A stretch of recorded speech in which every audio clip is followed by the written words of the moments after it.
হচ্ছে আপনার হঠাৎ করে আনকনসিয়াস হয়ে যাচ্ছে। আপনি মনে করেন রাস্তা দিয়ে হাঁটছেন, কেউ হঠাৎ করে আনকনসিয়াস, সেটা আপনি তো বুঝতে পারবেন না কিসের কারণে হচ্ছে। আপনার হার্ট অ্যাটাকের কারণে হতে পারে, স্ট্রোকের কারণে হতে পারে, বা লো সুগারের কারণে হতে পারে, যেটার কারণে লো সুগারের হাইপোগ্লাইসেমিয়া বলে থাকি, সেটার কারণে হয়ে থাকে।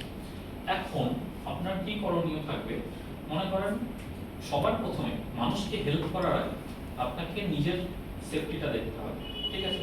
তো এটার কিছু কম্পোনেন্টস আছে, যেমন DRS ABCD, ঠিক আছে? তো D for danger, it indicates, প্রথমে আমাদের দেখতে হবে ডেঞ্জার। আমি তো আপনাকে হেল্প করতে যাচ্ছি, আপনার মনে করেন কিছু হলো, আমি আপনাকে হেল্প করতে যাচ্ছি, আপনাকে হেল্প করতে গিয়ে আমার কোনো হেল্প কিছু না হয়ে, মনে করেন আপনি হতে পারে ওখানে কোনো ইলেকট্রিকের তার আছে, আপনি যে শক খেয়ে পড়ে গেলেন, আপনাকে আমাকে আগে জিনিসটাকে ইন্সপেকশন করতে হবে। বা আপনি রোডের ওই পারে আছেন, আমাকে আগে দেখতে হবে গাড়ি ঘোড়া আসছে কিনা, তারপরে আমি দৌড়ে যাবো, না হলে আমি দৌড়ে গেলাম এদিক দিয়ে গাড়ি আমাকে মেরে দেবে। তো প্রথমে নিজের ডেঞ্জার সেফটিটা দেখতে হবে। C ফর দা ডেঞ্জার, তো D ফর ডেঞ্জার, ঠিক আছে? এখন দেখলাম যে ডেঞ্জার নেই, তারপর আমি নেক্সট রেসপন্স করব, রেসপন্স, তারপর আমি রেসপন্স করব। সবকিছু ক্লিয়ার থাকলে তারপর রেসপন্স করলাম, ঠিক আছে? রেসপন্স করলাম, গিয়ে পেশেন্টের কাছে, যার ভিকটিম, তার কাছে গেলাম, গিয়ে সব দেখছি। তো যাওয়ার পরই আমাকে ওখানে তো আমি বাদেও আরো 2-4 জন লোক থাকবে, বা আমাকে ডাকতে হবে লোককে। তো ওকে বলতে হবে কি সেন্ড ফর দি হেল্প। সে তুমি নিজে গিয়ে হসপিটালে খবর দাও, বা তুমি কল করো, বা তুমি অ্যাম্বুলেন্সকে ফোন করো, একজনকে আমাকে ওদিকে পাঠিয়ে দিতে হবে, যে তুমি মেডিকেল প্রফেশনালকে ডেকে আনো, ঠিক আছে? কারণ আমি তো এখানে জাস্ট টেম্পোরারি ফার্স্ট এইড দেবো, বাকি ওদের তো ডাকতেই হবে। তো আমরা নেক্সট স্টেপ হবে রেসপন্স করার পরে সেন্ড ফর দি হেল্প। তারপরে আমরা কি করব? এয়ারওয়ে চেক করব পেশেন্টের। এয়ারওয়ে কিভাবে চেক করব? এখানে শোয়ানোর তো কোনো ব্যবস্থা নেই, হ্যাঁ? তাহলে একটা আপনাকে পাঠালাম সেন্ড ফর দি হেল্প, ঠিক আছে? আপনি কাউকে অ্যাম্বুলেন্স ফোন করছেন বা কাউকে ডেকে আনছেন। এখন আমার করণীয় হবে এনার এয়ারওয়ে চেক করা। এয়ারওয়ে বলতে যেটাকে শ্বাসনালী, যেটা সেখানে কোনো ব্লকেজ আছে কিনা সেটা আমাকে দেখতে হবে, ঠিক আছে? কিভাবে দেখবো? এই পিছনে হাত দেব, ঠিক আছে? দিয়ে মাথাটাকে ডাউন করে पीछे पीछे कीजिए, सिर को पीछे कीजिए, आपको ऊपर मत कीजिए, पीछे এই পজিশনে, ঠিক আছে? মাথাটা করব আর আ कीजिए, আ করে এদিক থেকে আপনার পুরো ক্লিয়ার দেখা যাবে, ঠিক আছে? এয়ারওয়েটা ক্লিয়ার আছে কিনা, ঠিক আছে? এয়ারওয়ে যদি ক্লিয়ার থাকে, কোনো যদি অবস্ট্রাকশন না থাকে, তারপর আমরা চেক করব ব্রিথিং। এই যে বি দিয়ে আপনার ব্রিথিং চেক করব। এখানে আমরা কানে, এখানে 3 রকমের কাজ করে আমরা ব্রিথিং চেক করে পারবে। একটা লিসেন, একটা ফিল, ঠিক আছে? আর লিসেন, ফিল আর টাচ, ঠিক আছে?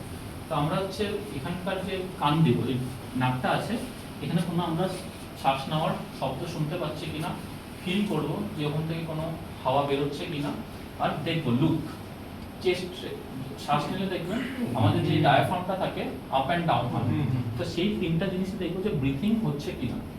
ইন কেস যদি ব্রিথিং না হয় আর ও আনকনসিয়াস হয়ে গেছে, মনে করেন একদম অজ্ঞান, আর আমি ব্রিথিংও পাচ্ছি না, তখন আমি চালু করব C ফর CPR, ঠিক আছে? যদি ব্রিথিং প্রেজেন্ট থাকে তাহলে CPR দেব না। সে যদি কনসিয়াসও থাকে তবুও আমরা CPR দেব না। যদি ব্রিথিং না থাকে প্লাস আনকনসিয়াস, তাহলেই আমরা শুধু CPR দেব। তাহলে কিন্তু পেশেন্টের অবস্থা যদি ব্রিথিং থাকে উল্টো হয়ে যাবে, ঠিক আছে? এখন মনে করেন ওর নেই, ব্রিথিংও পাচ্ছি না, তখন আমরা কি করব? CPR চালু করব। তো CPRটা কিভাবে দেব? আমরা হচ্ছে এই একটা হাত নিব, এই একটা হাত এখানে করবো, এটা উল্টাও করতে হবে, এরকম করতে পারবে বা এরকম, ঠিক আছে? এরকম করলে একদম, এগুলো হচ্ছে রিবস, মাঝখানে একটা বোন থাকে যেটার মাধ্যমে রিবসটা জয়েন থাকে, সেটার নাম হচ্ছে স্টার্নাম, এটার নাম, ঠিক আছে? এই স্টার্নামের একদম এই মিডিলে, ঠিক আছে? এটাকে হাতটাকে প্রেস করবো, ঠিক আছে? তারপর এটাতে উঠলে আমার বেটার হতো, এবার একটু নিচে থাকবে ইন কেস, তো আমার বডিটা পুরো, আমার চেস্ট আর এর চেস্ট একদম 90 ডিগ্রি থাকবে, ঠিক আছে? আমার চেস্ট, আমার আর এই যে আমার এইটা আছে, এটা বেন্ড হবে না, একদম সোজা, হাত একদম স্ট্রেট, ঠিক আছে? এরকম করে পুরো যত স্পিডে হয় পুরো স্পিডে, আমি আস্তে আস্তে দিচ্ছি, এটা অনেক জোরে হবে, ঠিক আছে? এটা একদম জোরে, কতবার দেবো? 30 বার, 30 টাইমস। 30 টাইমস দেওয়ার পর 2 বার মাউথ ব্রিথ দিতে হবে। ওই হাত রেখে 2 বার পুরো জোরে জোরে 2টো ফু দিলে, আবার যদি না রেসপন্স করে আবার 30 টাইমস, আবার 2 বার। এই 30:2 রেশিওতে আপনার এই সিপিআর যতক্ষণ না পর্যন্ত ও রেসপন্স করছে বা অ্যাম্বুলেন্স আসছে ততক্ষণ আপনাকে সিপিআর দিয়ে যেতে হবে। তো এটার ক্ষেত্রে বেশি তো যদি প্রিলিমিনারি স্টেজ থাকে এটাতেই আপনার মানুষ রেসপন্স করে, ঠিক হয়ে যায়, মানে দেখবেন হঠাৎ করে একটা নিঃশ্বাস শুরু হয়ে যাবে, ঠিক আছে, তো ওটা হয়। তো এটা হচ্ছে একটা লাইফ সেভিং প্রসিজার, ঠিক আছে। এই সিপিআরটা অনেক ভুল, মানে জানেন না, এখানে দিল, এখানে দিল, এখানে দিল, ওগুলো তো দিয়ে লাভ নেই। একদম প্রপার অ্যাকুরেট যেটা পজিশন সেখানে দিলেই একমাত্র। আর প্রেসারটা মাঝখানে পড়বে, পুরো এই জায়গাটা স্টার না, একদম এই জায়গাটা পড়বে, হার্টবিটা যে আছে একদম এখানে, এই জায়গাতে কি হবে, হার্ট আমাদের লোকেটেড এই জায়গাতে, ঠিক আছে। একটু স্লাইড স্টারনাম থেকে স্লাইটলি আপনার এই জায়গাতে, তো এখানে পড়লে আপনার পুরো এই এরিয়াটাই কভার হচ্ছে। তো এটা অ্যাকচুয়ালি আর্টিফিশিয়ালি আমরা পাম্পিং করানোর চেষ্টা করতেছি। ব্লাড মানে হার্টের মধ্যে ব্লাড কোথাও আটকে গেল, ওই জায়গাতে একটু জার্কিং ভাইব্রেট করলে ব্লাডটা আবার ফ্লো করবে, ওই জন্য জার্কিং করানোর জন্যই এই সিপিআরটা দেওয়া, ঠিক আছে। আর সিপিআরের ফুল ফর্ম হচ্ছে কার্ডিও পালমোনারি রিসাসকিটেশন। তো আমরা লেফট সাইড করেও দিতে পারতাম, লেফট সাইড করে দিব না, কারণ আমাদের লাংসকেও কভার করতে হবে।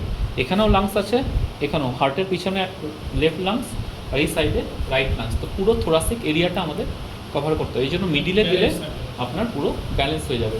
তো কার্ডিও মানে হার্ট, পালমো মানে হচ্ছে আপনার লাংস, তো আর রিসাসকিটেশন মানে লাইফ সেভিং প্রসিজার, ঠিক আছে। তো এই হার্ট আর লাংসকে আবার জীবিত করে প্রসিজারই হচ্ছে সিপিআর, ঠিক আছে। তো এইভাবে আমাদের সিপিআরটা অ্যাডাল্টের ক্ষেত্রে 30:2 রেশিওতে 30 বার সিপিআর দেওয়ার পর 2 বার ইয়ে, আর ইনফ্যান্টের ক্ষেত্রে আপনার 15:1, ওটা হাফ হয়ে যাবে। আর ইনফ্যান্টের ক্ষেত্রে সিপিআর দেওয়ার রুলস হচ্ছে 3 আঙ্গুল দিয়ে চেস্টের মধ্যে, ওদের তো হাতগুলি পুরো হাড়গোড় ভেঙে যাবে, ওদের জাস্ট 3 আঙ্গুল দিয়ে আপনার চেস্টের উপরে দিতে হবে যতটা ডেপথ করা যায়। আর পিছন মাউথ ব্রেথ, এটা হচ্ছে আপনার সিপিআর। এরপর আসে আপনার ডেফিব্রিলেশন। ডেফিব্রিলেশনটা আপনার হসপিটাল প্রসিজার।